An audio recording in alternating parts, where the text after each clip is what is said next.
Welcome to Beardy, Bruce Lee Central. Hey everybody, it's Birdie here. What's going on, guys?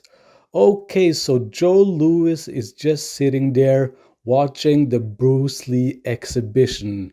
And he's just seen Bruce Lee perform the 1-inch punch on an audience member.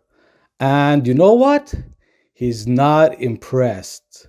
So he gets up, he goes over to Bruce and he says, "Bruce, nice trick, okay?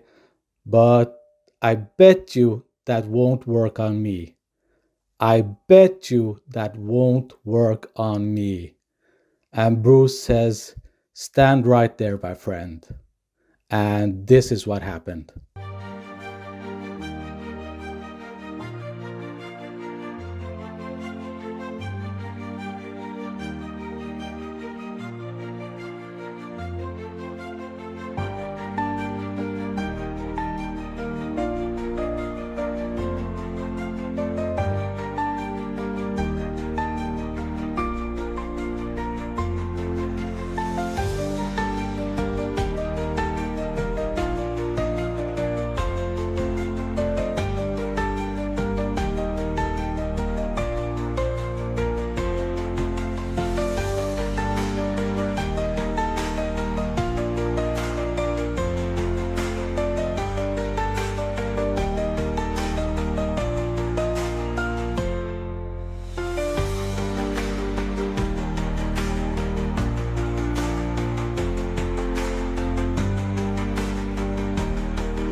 intercepting fist. I guess like if a punch or a kick is coming your direction, the man's energy is coming towards you, you want to try to intercept the person's force and use the opening, such as if a person is firing a punch at you, he's leaving his chin open, he's leaving his ribs open.